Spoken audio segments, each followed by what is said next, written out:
நமது நியூஸ் 7 தமிழ் தொலைக்காட்சி 11 ஆண்டுகளை கடந்து வெற்றிகரமாக 12வது ஆண்டில் அடியெடுத்து வைத்து உள்ளது. நியூஸ் 7 தமிழின் வெற்றி பாதை குறித்து விவரிக்கிறது இந்த செய்தி தொகுப்பு. நியூஸ் 7 தமிழ் பொறுப்பும் பொதுநலனும் என்ற பயணத்தின் புதிய அத்தியாயம். தமிழ்நாட்டு மக்களின் நம்பிக்கையை பெற்ற 24 மணி நேர தமிழ் செய்தி தொலைக்காட்சி நியூஸ் 7 தமிழ் தனது 11 ஆண்டு பயணத்தை வெற்றிகரமாக நிறைவு செய்து 12ஆம் ஆண்டில் சிறப்பாக அடியெடுத்து வைக்கிறது. நியூஸ் 7 தமிழ் நேயர்களுக்கு வணக்கம். நியூஸ் 7 தமிழ் நேயர்களுக்கு வணக்கம்.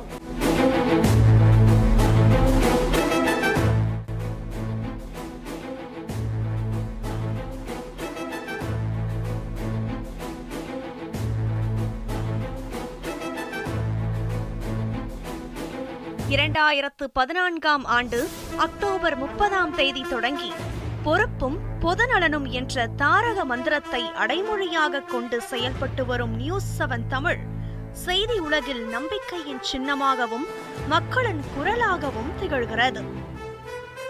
கடந்த 11 ஆண்டுகளில் விவசாயி முதல் விஞ்ஞானி வரை, தூய்மை பணியாளர் முதல் தொழிலதிபர் வரை சமூகத்தின் அனைத்து தரப்பினருக்கும் பாரபட்சமின்றி குரல் கொடுத்திருக்கிறது. அன்றாட நிகழ்வுகளை மட்டுமல்லாது மக்களின் தேவைகள், பிரச்சனைகள், தீர்வுகள் ஆகியவற்றையும் துல்லியமாக வெளிக்கொணர்ந்து வருகிறது. உலகெங்கும் வாழும் நியூஸ் 7 தமிழ் நேயர்கள் அனைவருக்கும் வணக்கம். நமது நியூஸ் 7 தமிழ் 11 ஆண்டுகளை நிறைவு செய்து வெற்றிகரமாக 12ஆம் ஆண்டில் அடியெடுத்து வைக்கிறது.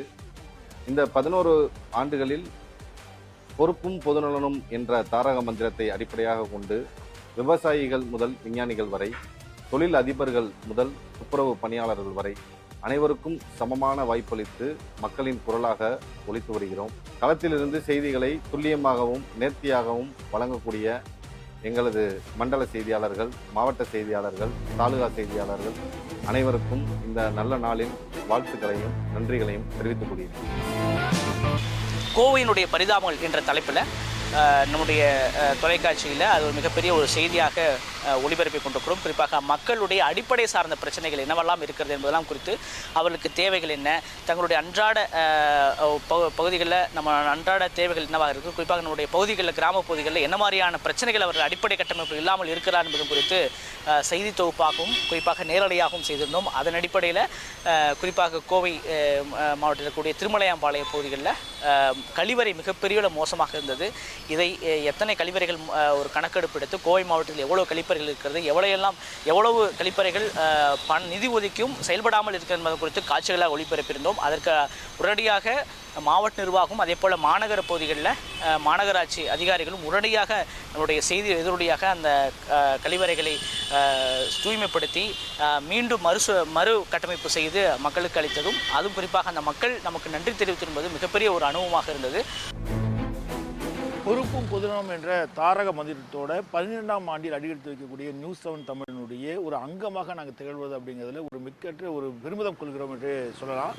திருச்சி மண்டலத்தை பொறுத்த வரைக்கும் பார்க்கும்போது இத்தனை ஆண்டுகளை நம்ம கடந்திருக்கோம். இதில் என்னென்ன விஷயங்களை மக்களுக்காக அந்த வரிகளோடு செஞ்சுருக்கோம் அப்படின்னு பார்க்கும்பொழுது, இங்கே குறிப்பாக சொல்லணும் அப்படின்னா, நிறைய பிரச்சனைகள், அதாவது டெல்டா மாவட்டங்களில் இருக்கக்கூடிய பிரச்சனைகள், விவசாயிகளுடைய அடிப்படை பிரச்சனைகள், அதாவது காவிரியில் தண்ணீர் திறந்துவிட்டாலும் கடமட்டில் தண்ணி போய் சேர்ந்திருக்காது அப்படின்றப்போ உடனடியாக அந்த களத்திற்கே சென்று அந்த தீர்வுகளை எட்டுவதற்கான ஒரு நேரலை செய்ததிலிருந்து பார்க்கலாம். அது மட்டும் இல்லாமல் அங்களுக்கு பயிர்கள் வாடும்போது அந்த விவசாயிகளோடு தோல் நின்ற ஒரு நியூஸ் 7 தமிழ் என்று பெருமிதத்தோடு நம்ம சொல்லலாம். மேலும் பெண்களுக்கு முன்னுரிமை வழங்கும் நோக்கில் மாதவிடாய் விடுப்பு நடைமுறை, தமிழர்களின் வீர விளையாட்டான ஜல்லிக்கட்டிற்கு தடை விதிக்கப்பட்ட போது மெரினா மற்றும் மாவட்ட அளவிலான போராட்டங்களில் நேரடியாக மக்களோடு இணைந்து மீண்டும் நடைபெறுவதற்கு குரல் கொடுத்தது நியூஸ் 7 தமிழ் குழு. ஜல்லிக்கட்டு நிகழ்ச்சியில் வெற்றி பெறும் வீரர்களை பெருமைப்படுத்தும் விதமாக ஒவ்வொரு ஆண்டும் களமாடிய ஜல்லிக்கட்டு வீரர்களையும் காளைகளையும் மேடை ஏற்றி அலங்கரித்தது நியூஸ் 7 தமிழ்.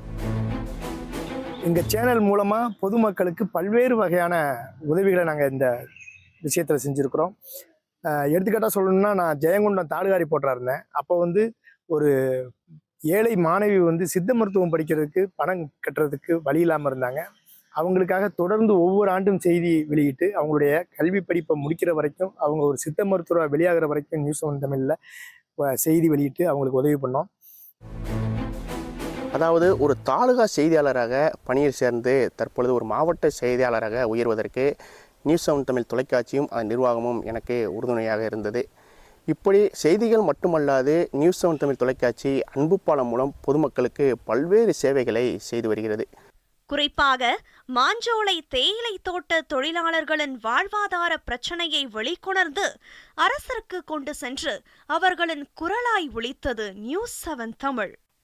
ஜெயராஜ், ஃபெனிக்ஸ் என இருவரின் காவல்துறை மரணத்தை எந்தவித தயக்கமும் இன்றி எடுத்துச் சொன்னது நியூஸ் 7 தமிழ்.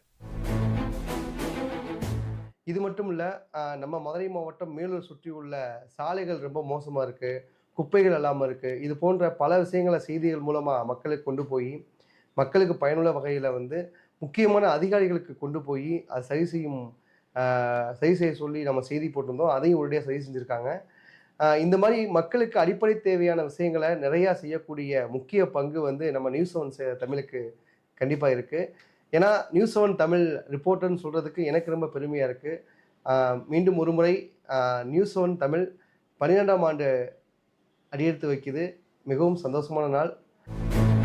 மக்கள் சந்திக்கக்கூடிய பிரச்சனைகளை உடனடியாக எடுத்து செய்தி அனுப்புவதில் எங்களுக்கு ரொம்ப அட்வைஸ் பண்ணுவாங்க. குறிப்பாக தீர்வு பாலம், மக்கள் பார்வை போன்ற சம்மந்தப்பட்ட தலைப்பில் உடனுக்குடனாக மக்கள் சந்திக்கக்கூடிய பிரச்சனைகளில் அடிப்படையாக கொண்டு நாங்கள் செய்தி எடுப்போம். அந்த செய்தியின் மூலமாக உடனடியாக அதிகாரிகள் ஆய்வு செய்து ஒரு ரோடு பிரச்சனையாக இருக்கட்டும், கழிவுநீர் பிரச்சனையாக இருக்கட்டும், இது போன்ற சம்பந்தங்களை செய்தியாக வெளியே வந்த உடனே அடுத்த ஒரு மணி நேரம், அரை மணி நேரத்திலே உடனே சரி செஞ்சுறாங்க. இதனால் மக்களுக்கும் அதிகாரிகளுக்கும் எங்களுக்கும் உள்ள தொடர்பு ஒரு முக்கிய பாலமாக பங்கு வகிக்கிறது. இந்த நியூஸ் 7 தமிழ் தொலைக்காட்சியில் நான் செய்தியாளராக பணியாற்ற மிக்க மகிழ்ச்சி அடைகிறேன்.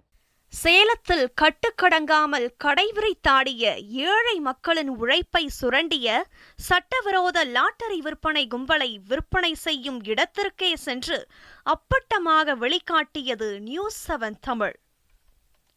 விவசாயிகளின் நீண்ட நாள் கோரிக்கை, பலதரப்பட்ட மக்களின் கோரிக்கை என பல்வேறு தரப்பட்ட மக்களின் கோரிக்கையை அரசுக்கும் அரசு அதிகாரிகளுக்கும் எடுத்து சென்று அதில் பல்வேறு தீர்வுகள் காணப்பட்டது நமது சேனல் மூலமாக. இதனால் நான் நியூஸ் 7 தமிழ் சேனலில் பணியாற்றுவது மிக்கற்ற மகிழ்ச்சி அடைகின்றேன். உப்பள தொழிலாளர்கள் தொடங்கி கட்டிட தொழிலாளிகள், கூலி தொழிலாளிகள் என அனைவரின் இன்ப துன்பங்களையும் நியூஸ் 7 தமிழ் வெளிக்காட்டியது. மேலும் டிஜிட்டல் காலத்தின் தேவையை உணர்ந்து யூடியூப் வழியாக news 7 Tamil Bhakti, prime, district, agri, health, sports போன்ற துணை சேனல்களின் மூலம் வலுவாக மக்கள் மத்தியில் நிலைத்து நிற்கிறது. என்னுடைய இந்த 10 ஆண்டு கால அனுபவத்தில் அடித்தட்டு மக்களினுடைய குரலாக ஒலித்திருக்கிறேன். குறிப்பாக கிருஷ்ணகிரி மாவட்டத்தில் எந்தவித அடையாளமும் இல்லாத மக்களுக்கு அடையாளத்தை ஏற்படுத்தி கொடுத்திருக்கிறேன். விவசாயிகளுடைய குரலாக ஒலித்து அரசினுடைய கவனத்திற்கு கொண்டு சென்றிருக்கிறேன். கர்நாடகா வாழ் தமிழர்கள் காவிரி பிரச்சனையில் தாக்கப்படுவதை தாண்டி அவர்கள் அவமானப்படுத்தப்படுவதை ஆதாரத்துடன் வெளிக்கொண்டு வந்திருக்கிறேன். இப்படி தமிழர்களுடைய குரலாகவும் கிருஷ்ணகிரி மாவட்ட மக்களினுடைய குரலாகவும் ஒலித்திருக்கிறேன். நியூஸ் 7 தமிழ் தொலைக்காட்சியில் தொடர்ந்து பயணிப்பதில் நான் பெருமை அடைகிறேன். மழைக்காலங்களில் விவசாயிகள் மழை நீரால் வடிக்கும் கண்ணீர் முதல் வறட்சி காலத்தில் ஏற்படும் இழப்புகள் வரை அனைத்தையும் அரசின் பார்வைக்கு கொண்டு செல்வதில் எந்தவித தாமதமும் காட்டியது இல்லை நியூஸ் 7 தமிழ். பொறுப்புடன் செய்தித்துறையை கையாண்ட எமது நியூஸ் 7 தமிழ் தொலைக்காட்சி பொதுநலனிலும் அக்கறையோடு அன்பு பாலம் என்கிற மிகப்பெரிய சேவையை தமிழக மக்களுக்கு செய்து வருகிறது. உதவி தேவை என்பவருக்கும் ஈகை குணம் கொண்டவர்களுக்கும் இடையே பாலமாக இருந்து பல்வேறு நலத்திட்ட உதவிகளை தமிழகம் முழுவதும் செய்து வருகிறது நியூஸ் 7 தமிழ். அதன் ஒரு பகுதியாக விழுப்புரம் மாவட்டம் செஞ்சி அருகே தச்சம்பட்டு பகுதியை சேர்ந்த மாணவி பரணியின் கல்லூரி கல்வி கட்டணமாக ரூபாய் 3 லட்சம் வழங்கப்பட்டது. மாணவி பரணி கள்ளக்குறிச்சியில் உள்ள தனியார் செவிலியர் பயிற்சி பள்ளியில் 1ஆம் ஆண்டு பயின்று வந்த நிலையில் அவரது தந்தை வீரப்பன் எதிர்பாராத விதமாக உயிரிழந்துள்ளார். குடும்ப சூழ்நிலை காரணமாக கல்லூரி கட்டணம் செலுத்த இயலாமல் தவிப்பதாக நியூஸ் 7 தமிழ் அன்பு பாலம் குழுவிற்கு மாணவியின் தாயார் சிவகங்கை தெரிவித்த நிலையில் ஜோதி அறக்கட்டளை மற்றும் நியூஸ் 7 தமிழ் அன்பு பாலம் இணைந்து மாணவியின் 2ஆம் ஆண்டு, 3ஆம் ஆண்டு மற்றும் 4ஆம் ஆண்டிற்கான மொத்த கல்வி கட்டணத்தையும் வழங்கியது. ஏப்ரல், மே முழுவதும் கடும் கோடை வெப்பத்திலும் மக்கள் பணியாற்றும் போக்குவரத்து காவலர்களுக்கும், தூய்மை பணியாளர்களுக்கும், அரசு பேருந்து ஊழியர்களுக்கும் கோடை காலம் முழுவதும் ரூபாய் 5 லட்சம் மதிப்புள்ள இயற்கை குளிர்பானங்கள் அடங்கிய புத்துணர்வு பெட்டகங்களை ஜோதி அறக்கட்டளை மற்றும் நியூஸ் 7 தமிழ் அன்பு பாலம் இணைந்து வழங்கியது.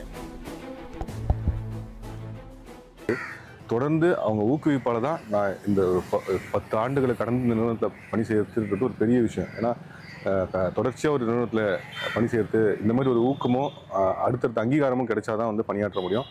தொடர்ந்து ஊழியர்களுக்கு உறுதுணையாகவும் ஊக்கமும் கொடுத்ததுனால இந்த 11 ஆண்டுகள் கடந்து சக்ஸஸ்ஃபுல்லாக அடுத்த இந்த 12ஆம் ஆண்டில் அடியெடுத்து வைக்கிறோம். அநேக மக்களுடைய பிரச்சனைகளை ஒரு தீர்வு பாலமாக கொண்டு போய் அரசு அதிகாரிகளை கொண்டு செல்லு அவருடைய பிரச்சனைகளை வந்து சுமூகமான முறையில் வந்து தீர்க்கக்கூடிய ஒரு சேனல் எதுவும் நம்ம நியூஸ் 7 தமிழ் தொலைக்காட்சி. பல்வேறு இடங்களில் திருநெல்வேலி மண்டல செய்தியாளராக தென் மாவட்டங்களின் பல்வேறு இடங்களிலும் பணியாற்றி இருக்கக்கூடிய ஒரு நல்ல அனுபவத்தை கிடைக்க பெற்றிருக்கிறது. தொலைக்காட்சியில் பணியாற்றிய காலத்தில் மிக முக்கியமாக ஜல்லிக்கட்டு போராட்டம், தமிழ்நாட்டினுடைய மிகப்பெரிய போராட்ட வரலாற்றில் இடம்பெற்ற அந்த ஜல்லிக்கட்டு போராட்டத்தில் ஒரு செய்தியாளராக பணியாற்றிய அனுபவம் மிக முக்கியமான ஒன்று. பல செய்திகள் சேகரித்தாலும் கொரோனா காலகட்டத்தில் அந்த செய்திகள் சேகரிப்பு என்பது மிகப்பெரிய ஒரு அனுபவத்தை கொடுத்தது. அதே போன்று கன்னியாகுமரி மாவட்டத்தில் 177 பேர் பலியாயிருந்த ஓகி புயலின் பொழுது செய்தி சேகரிப்பு என்பது மிகப்பெரிய ஒரு அனுபவத்தை கொடுத்திருந்தது. கடற்கரை கிராமம் முதல் மலையோர பகுதிகளில் வசிக்கும் அந்த பழங்குடியின மக்களின் வலிகளை நேரடியாக அரசின் கவனத்துக்கு எடுத்து சென்றதின் அடிப்படையில் அரசும் தன்னார்வ அமைப்புகளும் பல்வேறு உதவிகளை செய்தது. இது மிகப்பெரிய ஒரு மகிழ்ச்சியை ஏற்படுத்தியது. பொதுமக்களுடைய அடிப்படை பிரச்சனைகளுக்காகவும் அதிகாரத்தை தட்டி கேட்கக்கூடிய ஒரு உன்னதமான தொலைக்காட்சியாக தமிழகத்திலே திகழ்வது, அதில் பணியாற்றுவது எங்களுக்கு மிகுந்த மகிழ்ச்சியும் சந்தோஷத்தையும் கொடுக்கிறது. சென்னை பெருவெள்ளத்தின் போது மழைநீரில் சிக்கிக்கொண்ட மக்களுக்கு தமிழகம் முழுவதும் நிவாரணப் பொருட்களை பெற்று சென்னை முழுவதும் வழங்கியது நியூஸ் 7 தமிழ் அன்பு பாலம் குழு. கஜா புயல், நிவர் புயல் என எந்த இயற்கை பேரிடர் நடந்தாலும் அப்பகுதி மக்களுக்கு தேவையான அடிப்படை வசதிகளை உடனுக்குடன் அன்பு பாலம் மூலமாக செய்து கொடுத்தது நியூஸ் 7 தமிழ். இவற்றிற்கெல்லாம் உறுதுணையாக இருந்து புயல், மழை, வெயில் என அனைத்து கால சூழ்நிலைகளிலும் களத்தில் இறங்கி செய்தியை நேர்மையாகவும் நேர்த்தியாகவும் வழங்கும் எமது கள செய்தியாளர்கள் ஒரு நாளும் களைத்து ஓய்வதில்லை. நியூஸ் 7 தமிழின் பொறுப்பிலும் பொது நலனிலும் அக்கறை கொண்டு பணிபுரியும் அனைத்து நியூஸ் 7 தமிழின் ஊழியர்களுக்கும் மனமார்ந்த நன்றியை தெரிவித்துக் கொள்கிறது நியூஸ் 7 தமிழ் உள்ளீட்டு பிரிவு.